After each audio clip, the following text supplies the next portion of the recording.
Hello friends, welcome back to my channel. எல்லோரும் எப்படி இருக்கீங்க? நாங்கள் ரொம்ப நல்லாயிருக்கோம். நீங்கள் பார்த்துட்ருக்கிறது Radhima kitchen cooking channel. First டைமாக பார்க்குறீங்கன்னா என்னோடய சேனலை சப்ஸ்கிரைப் பண்ணிக்கோங்க, பெல் ஐக்கானையும் கிளிக் பண்ணிக்கோங்க.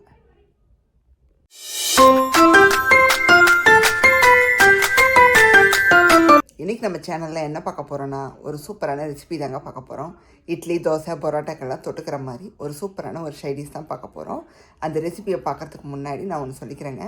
ஸோ இந்த வீக் வந்து பார்த்திங்கன்னா உங்களுக்கு பிளாக் ஃப்ரைடே வீக்குன்னு சொல்லிக்கலாம். இன்னும் ஒரு நாள் தான் இருக்குது. இன்றைக்கி வெட்னஸ்டே, நாளைக்கு ஒரு நாள், வியாழன் ஒரு நாள் தான் இருக்குது. நாளைக்கு தேங்க்ஸ் கிவிங்கு, நாளைக்கு பிளாக் ஃப்ரைடேங்க. ஸோ இந்த பிளாக் ஃப்ரைடேக்கு நான் என்னெல்லாம் ஷாப்பிங் பண்ணேன் அப்படின்னு கண்டிப்பாக உங்களுக்கு தனியாக ஒரு வீடியோ போடுறேன். என்னெல்லாம் வாங்கினேன் அப்படின்னு உங்களோட ஷேர் பண்ணிக்கிறேங்க. ஸோ மண்டேலேருந்தே பார்த்திங்கன்னா உங்களுக்கு டீல்ஸு வந்து ஓடிட்டு தான் இருக்குது. இன்றைக்கி பார்த்திங்கன்னா நாங்கள் சமைச்சு சாப்பிட்டு முடிச்சுட்டு இப்போ வெளியே கிளம்பிகிட்ருக்கோம். போய் வந்து நமக்கு வால்மார்ட்டு, மற்ற பர்லிங்டன், அந்த மாதிரி மற்ற இடங்களில் போய் வேறு என்ன டீல் போட்டிருக்கான், நமக்கு என்ன தேவைப்படுது அப்படின்னு பார்க்கலான்னு போய்கிட்ருக்கோம். ஆனால் மெயினாக பார்த்திங்கன்னா பிளாக் ஃப்ரைடே அன்றைக்கி தாங்க சூப்பராக இருக்கும். திருவிழா கூட்டமாக இருக்கும். நாங்களும் வந்து ஒரு மாலை வந்து ஃபிக்ஸ் பண்ணி வச்சுருக்கோம் அங்கே போகலான்னு. ஏர்லி மார்னிங் கிளம்புனா தான் நமக்கு பார்க்கிங்கே கிடைக்கும். வீட்டிலேருந்து ஒரு 6-7 மணிக்கு கிளம்புனா தான் அங்கே நம்ம ரீச் ஆகி நம்ம பார்க்கிங் பண்ணிவிட்டு அதுக்கப்புறம் சுற்றுறதுக்கு கரெக்டாக இருக்குங்க. என்ன தான் நம்ம வந்து என்ன வாங்குகிறோங்கிறது டிசைட் பண்ணி வச்சுருப்போம். பட் இருந்தாலும் நமக்கு டீல்ஸில் வந்து சிலது தேவைப்படுமோ அப்படின்னு தோணும். அப்படியும் சிலதை வாங்கிடுவோம். ஸோ இந்த வாட்டி நான் என்னெல்லாம் வாங்குகிறேன் அப்படிங்கிறது பிளாக் ஃப்ரைடே முடிஞ்சதுக்கப்புறம் உங்களுக்கு ஒரு வீடியோவாக போடுறேங்க. ஸோ வாங்க அந்த ரெசிபியை பார்த்துடலாம். வந்து நான் 3 முட்டை எடுத்திருக்கேங்க. 3 பாயில்டு எக்ஸ் இப்போ தான் வந்து வெந்து வந்துச்சு. நான் வந்து தோலெல்லாம் உரிச்சிட்டு என்ன பண்ணியிருக்கேன்னா கோடு போட்டு வச்சுருக்கேன். மசாலா உள்ளே போகிறதுக்காண்டி நல்லா இந்த மாதிரி ஜன்னல் மாதிரி கட் கொடுத்து வச்சுருக்கேன். ஸோ நான் 3 முட்டை எடுத்திருக்கேன். நீ உங்கள் ஃபேமிலியில் எத்தனை பேரும் நீங்கள் இன்க்ரீஸ் பண்ணிக்கோங்க. இதுக்கப்புறமா அரைக்கிறதுக்கு என்ன தேவைன்னு பார்த்தோம்னா, சின்ன வெங்காயம் தாங்க இந்த ரெசிபிக்கு ஃபுல் அண்ட் ஃபுல் யூஸ் பண்ண போகிறோம். ஸோ ஒரு 10-12 சின்ன வெங்காயம் எடுத்துக்கோங்க. அதுக்கப்புறம் இஞ்சி, ஒரு சின்ன ஒரு விரல் சைஸுக்கு இஞ்சி எடுத்து அதை சாப் பண்ணி வச்சுருக்கேன். துண்டு துண்டா நறுக்கியிருக்கேன், அப்பதான் நல்லா அறுபடு உண்டு. அப்புறம் 3 பூண்டு எடுத்து வச்சிருக்கேன், 3 பல்லு பூண்டு.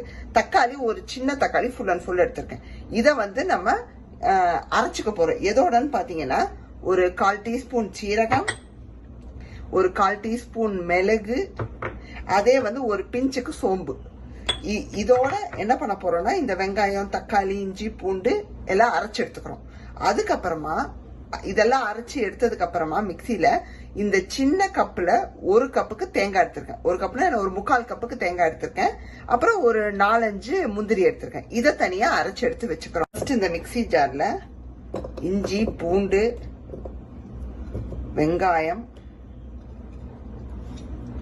தக்காளி, நல்லா இந்த ஜூஸ் எல்லாத்தையும் புஷ் பண்ணி விட்டுருங்க. இது கூடயே வந்து சீரகம், சோம்பு, மிளகு. இதை வந்து தண்ணி சேர்க்க வேணாம். வெங்காயம் தக்காளியில இருந்தே தண்ணி விடும். ஸோ நல்லா வந்து நைஸா அரைச்சு எடுத்துக்கலாங்க. நல்லா அரைச்சிட்டு வந்தாச்சுங்க. இதை வந்து ஒரு பவுலுக்கு மாத்திட்டு நம்ம தேங்காய் விழுதையும் ரெடி பண்ணி வச்சுக்கலாங்க. ஏன்னா நமக்கு எக்கும் வந்து ரெடி ஆயிடுச்சு இல்லையா? ஸோ நம்ம இந்த அரைச்ச விழுதை போட்டு சாட்டே பண்ணி பேக் டு பேக் நம்ம ரெசிபியை முடிச்சிட வேண்டியதான். இப்போ இதுலயே வந்து நம்ம எடுத்து வச்சிருக்கிற தேங்காய், முந்திரி, இந்த கப்பு வந்து சின்ன கப்புங்க. கிட்டத்தட்ட ஒரு கையில இருந்து ஒரு 1.25 கை இருக்கும், அவ்வளவுதான். சின்ன கப்பு தான். இப்ப இதையும் வந்து அரைச்சு எடுத்துக்கலாங்க. பாத்தீங்கன்னா தேங்காய் விழுது ரெடி ஆயிடுச்சுங்க. இப்ப நம்ம ரெசிபியை ஆரம்பிச்சிடலாம். ஒரு பேன் வச்சுக்கலாங்க. அது சூடா இருந்து எண்ணெய் விட்டுக்கலாங்க. தேவையான அளவு ஒரு ஃப்ரை ஆயில் விட்டுக்கோங்க. தற்சமயம் ஒரு 2 டேபிள் ஸ்பூனுக்கு விட்டுருக்கேன். எண்ணெய் சூடானது தாளிப்புக்கு வந்து பாத்தீங்கன்னா ஒரு பே லீஃப் நல்லா கிள்ளி சேர்த்துக்கோங்க. இது கூட வந்து ஒரு பட்டை, சினமன், அதை உடைச்சு சேர்த்துக்கோங்க. அதுக்கப்புறம் 2 கிராம்பு. இது கூட 2 பச்சை மிளகாய இப்படி ஸ்லிட் வைஸ் கட் பண்ணி வச்சிருக்கேன், உள்ள சேர்த்துக்கணும். நம்ம தாளிப்புல இதை தாங்க சேர்க்கிறோம், வேற எதுவும் சேர்க்க போறது இல்லை. அடுத்தது அரைச்ச விழுத சேர்த்துறோம். இப்ப அரைச்ச விழுத உள்ள சேர்த்துடலாங்க. ஸ்லோல வச்சுக்கோங்க, இல்லாட்டியும் நமக்கு தெரிக்கும். பச்சை மிளகாவை போட்டதும் ஒரு ஃபியூ செகண்ட்ஸ்லயே வந்து அரைச்ச விழுத சேர்த்துருங்க, இல்லாட்டி உங்களுக்கு பச்சை மிளகாய் வெடிக்கும். கொஞ்சம் இதையும் அலாசி ஊத்திடலாங்க தண்ணி. ஆல்ரெடி மிக்ஸி அலாசி ஊத்தியாச்சு. ஸோ இந்த பவுல்ல கொஞ்சம் ஒட்டிட்டு இருக்கு. அதை வேஸ்ட் பண்ண வேணாம். இப்போ என்ன பண்ண போறோம்னா உப்பு கொஞ்சம் சேர்த்துக்க போறோம். நமக்கு அந்த விழுது வந்து தரோவா சொட்டையாகி வரணுங்க. ஏன்னா உள்ள போட்ட வெங்காயம், தக்காளி, இஞ்சி, பூண்டு, சோம்பு, சீரகம், மிளகு எல்லாத்தோட வாசமும் நல்லா வந்து போகணும், பச்சை வாசம். ஸோ இப்பவே நான் உப்பு சேர்த்துக்க போறேன், ரெசிபிக்கு தேவையான உப்பு. அந்த உரப்பு வந்து உங்களுக்கு எப்படி பிடிக்குமோ அப்படி சேர்த்துக்கோங்க. இப்போ வந்து பாத்தீங்கன்னா நம்ம வெங்காயம் விழுது அரைச்சு போட்டோம் பாத்தீங்களா, அது வந்து தரோவா வாசம் போயிடுச்சுங்க. நல்லா வந்து நமக்கு அந்த பச்சை வாசம் ஃபுல்லா போயிடுச்சு. இப்போ மசாலா பொடி எல்லாம் சேர்த்துக்கிறோங்க. ஃபர்ஸ்ட் மஞ்சள்தூள் நல்லா ஒரு 1/2 டீஸ்பூனுக்கு சேர்த்துக்கோங்க. அப்புறம் காரத்துக்கு ஏற்ப தனி மிளகாத்தூளுங்க, வரமிளகாத்தூள். ஆல்ரெடி மிளகு சேர்த்துருக்கோம், மேற்கொண்டு பச்சை மிளகாய் வரை எண்ணெயில சேர்த்துருக்கோம். ஸோ கவனமா சேர்த்துக்கோங்க, இல்லாட்டி அப்புறம் உரப்பாயிரும். இது கூட தனியா தூள் சேர்த்துக்கிறோங்க. நல்லா வந்து ஒரு 1.5 ஸ்பூனுக்கு நான் சேர்க்கிறேன். அதுக்கப்புறமா கரம் மசாலா தூள் ஒரு 1/2 டீஸ்பூனுக்கு சேர்த்துக்கோங்க. இவ்வளவுதாங்க.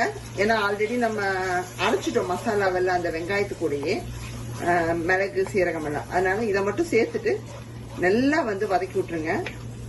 ஒரு 30 செகண்ட்ஸ் வதக்கினா போதும், ரொம்ப வதக்கிடக்கூடாது. உடனே நம்ம வந்து தண்ணி ஆட் பண்ணிடுறோம். ஸோ உடனே என்ன பண்ணுங்க, முட்டையை சேர்த்துருங்க. நம்ம வேக வச்ச முட்டையை வேக வச்சு தோல் நீக்கி அந்த கோடு போட்டு வச்சுக்கோங்க. அது ரொம்ப இம்பார்ட்டன்ட். ஏன்னா நமக்கு அப்பதான் வந்து எக்குல எல்லா மசாலாவும் உள்ள வரைக்கும் போய் இறங்கும். லைட்டா என்ன பண்ண போறோம்னா எக்கை வந்து இந்த மசாலால சாட்டே பண்ணிட்டு இதுல என்ன பண்றோம்னா நம்ம தண்ணி சேர்த்துக்கிறோம். அளவா தாங்க சேர்த்துக்கிறோம். ஜஸ்ட் ஒரு 1/2 டம்ளர் கிட்ட சேர்த்துக்கிறேன். ஏன்னா நம்ம வந்து தேங்காய் விழுது வேற சேர்க்க போறோம். ஸோ ரொம்ப டூ மச்சா சேர்க்கறாங்க. இப்போ மசாலாவோட அந்த வாசனை வந்து ஃபுல்லா போகட்டுங்க. மீடியம் ஃப்ளேம்ல வச்சுட்டு ஒரு 1 மினிட்டுக்கு மூடி வச்சிடலாங்க. நமக்கு அந்த எக்ல போய் கொஞ்சம் மசாலா போய் நல்லா இதாகும். நம்ம ஓபன் பண்ணிடலாங்க. கிட்டத்தட்ட ஒரு 1 மினிட்டுக்கு மேலேயே நல்லா மூடி வச்சாச்சு. நல்லா வந்து பாருங்க, அந்த எண்ணெய் தெளிஞ்சு அப்படியே வந்து சூப்பரா வந்து மசாலா எல்லாம் குக் ஆயிருக்கு. அந்த எக்லையும் நல்லா மசாலா கோட்டானது தெரியுது. இப்ப தேங்காய் விழுத சேர்த்துக்கலாங்க. நல்லா வந்து நைஸா அரைச்சுக்கோங்க.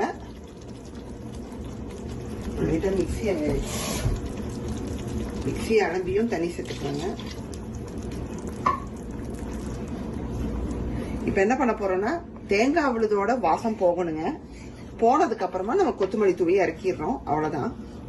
வந்து பாத்தீங்கன்னா நம்ம தேங்காய் விழுது சேர்த்து நல்லா கொதிக்க விட்டுட்டோம். இப்போ கொத்தமல்லி தூவி இறக்கிடலாங்க.